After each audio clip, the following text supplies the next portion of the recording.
तो पिछली क्लास में हमने पढ़ा था एकाइनोडर्माटा। अब जो नेक्स्ट है वो है हेमिकोर्डेटा। पहले इन हेमिकोर्डेट्स को हम कोर्डेट्स में ही रखते थे एज ए सब फाइलम। ये जो हेमिकोर्डेटा था पहले कोर्डेट्स में ही आता था एज ए सब फाइलम, लेकिन अब इसका अलग फाइलम बना दिया गया है। ऐसा क्यों?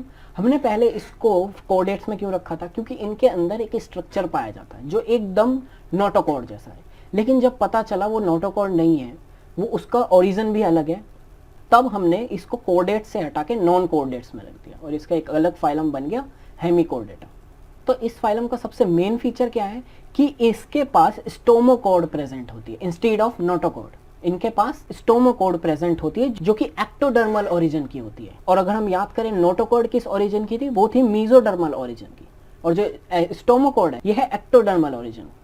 तो यानी कोई मेल नहीं खाता नोटोकॉर्ड और स्टोमोकॉर्ड का। दूसरा सबसे मेन फीचर कि ये भी प्रीवियस फाइलम की तरह एकाइनोडर्मेटा की तरह मराइन एनिमल्स होते हैं, exclusively marine, no fresh water. सारे एक्वाटिक होंगे और एक्वाटिक में भी कौन से? मराइन होंगे।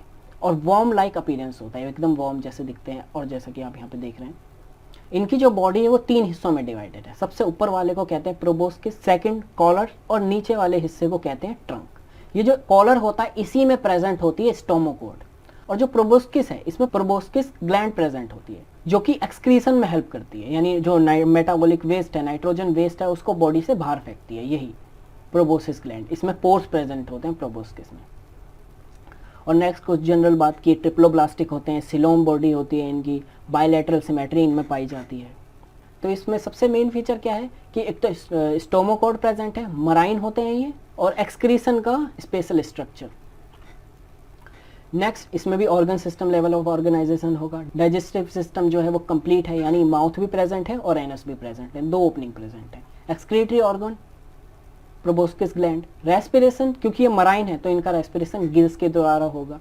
ओपन सर्कुलेटरी सिस्टम होता है, डायोसिस होता है, यानी जो सेक्सेस हैं वो सेपरेट हैं। एक्सटर्नल फर्टिलाइजेशन होगा, यानी जो डेवलपमेंट है वो इनडायरेक्ट होगा, यानी लार्वा फॉर्म होगा। और इसके 2 एग्जांपल हैं, बेलानोग्लोसस और सैकोग्लोसस, जो कि हमारी एनसीईआरटी में गिवन है।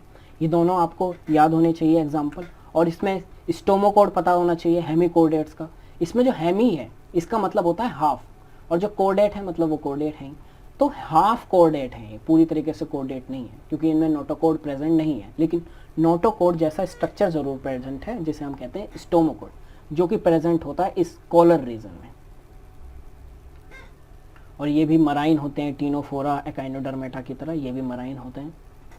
और इसका एक्सक्रीटरी ऑर्गन भी आपको पता होना चाहिए। तो इस हेमिकोर्डेट में यही था। अब नेक्स्ट हम कोर्डेट स्टार्ट करेंगे, so wait for the next lecture.